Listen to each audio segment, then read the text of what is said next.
and the stem will be the rest of your digit. Meaning, for example, if you have like 12.7, well, the smaller digit we have is a 7, that will be your leaf. And the 12 will be your stem. Everybody see that? Or vice versa, if you have 136, well, the one digit is the 6, is your leaf. Your leaf is 6, and your stem will be 13. So if you have like 1,235, the 5 is your leaf, the 135 is your stem. Okay, so again, that's what we have in the center of this thing here, which is again the smallest digit. The last digit will be your leaf, right? The leaf, and the other one is your branch or your stem. Okay, so looking at this thing here, for instance, let's take a look at this thing here, which is again, for me, I construct this thing, I construct this table here, which is my stem. I look at this thing here, which is the smallest data I have is 21. The biggest data I have is 99. So again, my stem will be 20, 30, 40, 50, 60, 70, 80, 90. Those are my stem, right? So again, in this case, I have 8 stem, right? So how do we construct this stem and leaf plot? Basically, all you're going to do is, again, go to the first number, which is my first number is 95. All you need to do is go to the 9 and write a 5. Which is, again, everybody see that 95, I go to my 9 and I write a 5. That's my 95. I read this as 95. Okay. My stem is the 10, which is, this is 20, 30, 40, so on and so forth, which is 95. That's my 95. And again, my next data is, doesn't matter what order you go, all you do is you go in 56, you go to your 5, and you write a 6. Which is, again, you go to your 5 and you write a 6. This is 56. Next number is 87. I go to my 8 and I write a 7. Next number is 49. I go to the 4, I write a 9. Next number is 83. I go to the 8 and I write a 3. So everybody see what again, I try to block it. I will release all this dot a bit, but everybody see where my first 5 number came from. 95, 87, 83, 56, 49. Again, 95, 56, 87, 49, 83, which is, again, all you do is you go to this number, 76, you go to the 7. That's all you do is, again, the next number is 73, you go to 7, you write a 3. So again, that's how you construct your stem and leaf plot. Okay, so again, if you fill this thing in, basically just why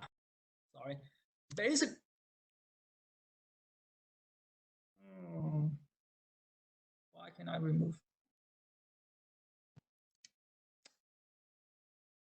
Give me 1 second.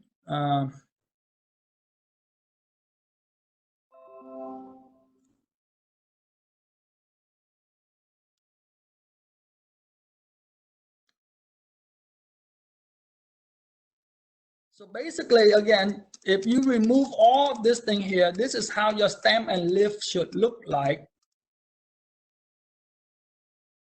I still have one more dot. But anyway, again, this is basically, again, I have 21, 32, 49, 45, 40, which is, again, 40, 45, 49. Those are my number, right? 56, 55, 59, 52, 56, 55, 59, and 52. Those are my 5 items we have. And again, the other one we have is so on and so forth in terms of that item that we have here. So one thing we have this thing here. Let me ask you guys, what is the unique? Anybody know what the unique thing about the stem and leaf plot? So one unique thing about the stem and leaf plot is, let's take a look at this thing here. Give me 1 second here. Let me go back to this item here. Let me put this together here.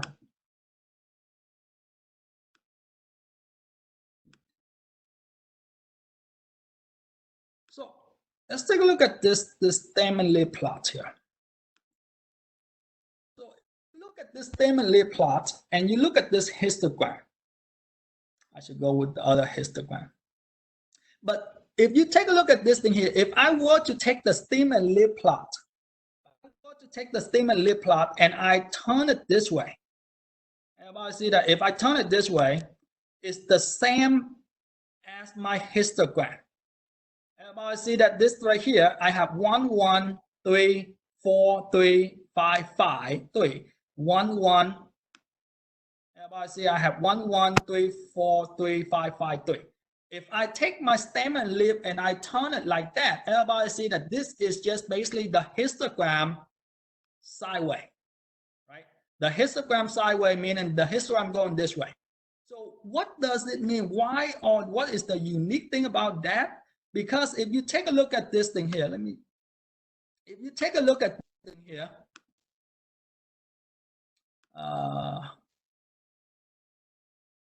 if you take a look at this thing here, and sorry, a little bit.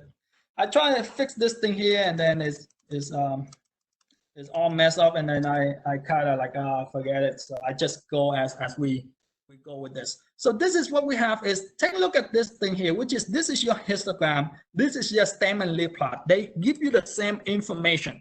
The unique thing about the stem and leaf plot is, ladies and gentlemen, if you look at the histogram here, and I ask you how many of my students score 72. If you look at the stem and leaf plot, you know how many students score 72. But if you look at the histogram, you say, well, I don't know how many students score 72. I know there are 5 students score between. I don't know the actual data, right? The stem and leaf plot, we know there are no students. I don't have any students score 72.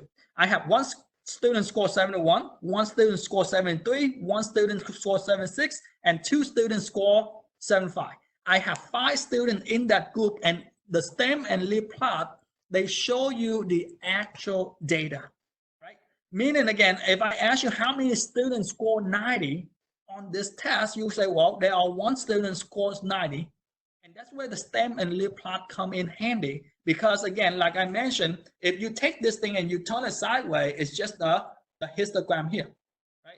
If you take this thing and you turn it sideways, like I did here, if you turn it sideways like that, they show you the same item, which is they show you in terms of this thing here, it's just basically it's the same item. It's just that the stem and leaf plot, you know the exact data. You know how many students score 67, which is we have 2 students score 67. Your histogram, you don't know how many students score 67. You just know that there are 3 students score between 60 and 70. Okay, so that's the unique thing about stem and leaf plot. But again, to construct the stem and leaf plot, basically you go in each of your data and you write it down, right? You tally them. You tally them until you finish with your chart, until all of your data are gone, right? So that's your stem and leaf plot, which is you go here, you just cancel, and until you cancel all of your data. You have to make sure that you account all of your data in this case, okay? The other thing that Alex might have is, sometimes they might ask you that you need to put them in order. I don't think Alex take point off if you don't put them in order so that it's easy to see the data, right? So again, this will be 2, 5, 6, 9. For me, my stem and leaf plot is just the order of whatever data I see first, right? Well, not first, but in the order from left to right that I go. Okay? So again, question with this stem and leaf plot. Any question with this stem and leaf plot here? Well, that's what I want to cover with you guys today, which is again, in terms of construct your, have your raw data, construct a frequency distribution table, which is tally up your data, construct a histogram, which is your ball that touch each other, construct the polygon, which is the point, connect the line, and construct the stem